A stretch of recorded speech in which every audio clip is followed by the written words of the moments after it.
O te whaamarurua tu le tātou te nuu wa toi nātu le whaasaralaunga le nei mo se teimi whaavave ona o leo wa māua mai ia le pepa o whaamtalanga le tātou ofisa ia le tātou siufonga le laumua e Samoa nei o wa whaamau nia i lantou e to lua se fulmaleono wa aafia i le Koviti fluiva i te tonu le atu nuu i le aso aso lua se fulmalima Januari lua fe lua se fulmalelua e whapea le pepa o whaamtalanga tu ina mai le so ele 11 nei o i lantou ne o lo whaanofo e se oma le no whanga whaapitoa e le whanamai mato tua mō pui pui ngā māsani ma le māta i tuina whaalasoi malo loina e le ai se isi o i lantou nei e loa ai aunga ma tūlanga tū ngā o le Koviti fluiva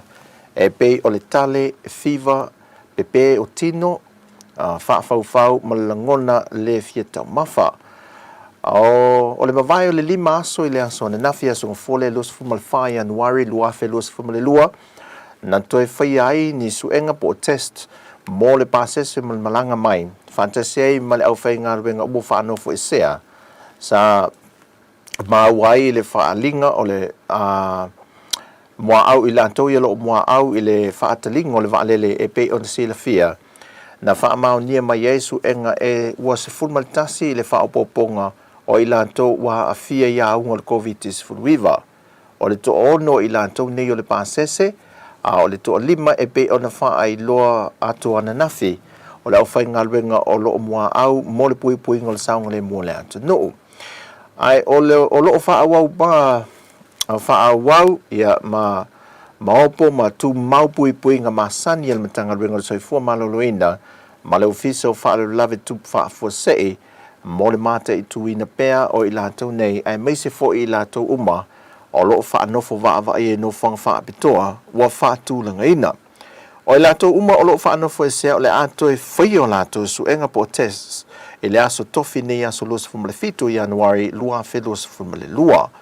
O i lātou wa o tātou wha awau pea i le la asanga numere tolu po le lanu mumu mo po loa ingo wha lave tupu wha fosei e pe ona tāpuni ai le atunu atoa mo le pui pui ngalau te leo Samoa mai le nei wha mai. O lo wha amanatu ia tautua nā le wha au ngā o talifofonga i teimi uma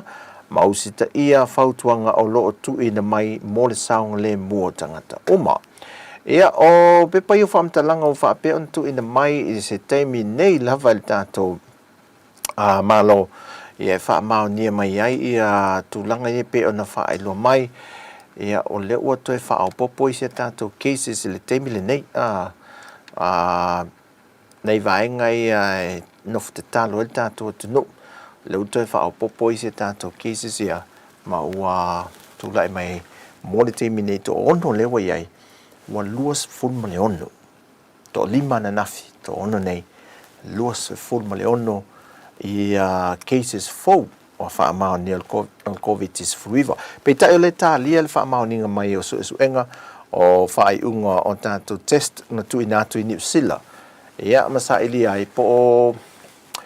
o le atonu le variant le o lo o iai po o le Delta ia po o le Omicron. Ai whaadia nisi nei le uli sa mose fiso ta inga nga ai au sita lia ma lato whaailoa mai ai e whai fo isi o ngā onga o le Delta lato mo na afianga si usa sa mata le noa ia la le whailolon suafa e matua e whamai matu whamai ia e sidi atu le tinga ino le variant le o le Delta wā tinga ina lava ia e le temi na afie e pe o mai malangona leo le mai fo leo le ngungu tu lo matua tinga ina e pe ona wa toe tapunia tato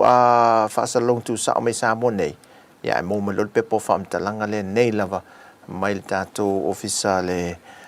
pandemia e le utu inato mo se toe faola tu i lo mal tato live ya e toe avato se update le mo tato ya nei vaenga o le ale te manatu o te manatu mo le te mia nei Samoa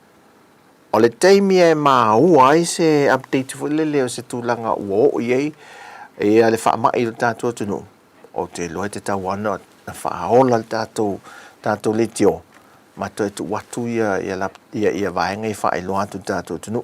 le ātau ma whai tātou o nanga ni Samoa so se te e o le level po le atu I nātu pe o le alawa le te me mauai pe po whaamtalanga o ni talana ta mai o ni wha maunga o le alawa le me tupu te me nei o le ātau o le atu I nātu le o nanga le tātou si fonga le mua Mai Samoa nei so stemi los fu fai tu la fitu aso le vai aso teimi uma ia a tu ina tu ini fa amta langa fo ilea long pui ali el tatu tu mo sil fi ai me se fo lapta inga silina o te talo molo tatu tu no fa afta tele fa te si mai fa maru lu to el tatu tu no de to o Sofia el tatu fa sa long tu sa mo no vai nga io pe po fa amta langa le o tau mai man tele ne aso tātou te wheloi pe a mo sisi update mai e le Koviti fului vai Samoa.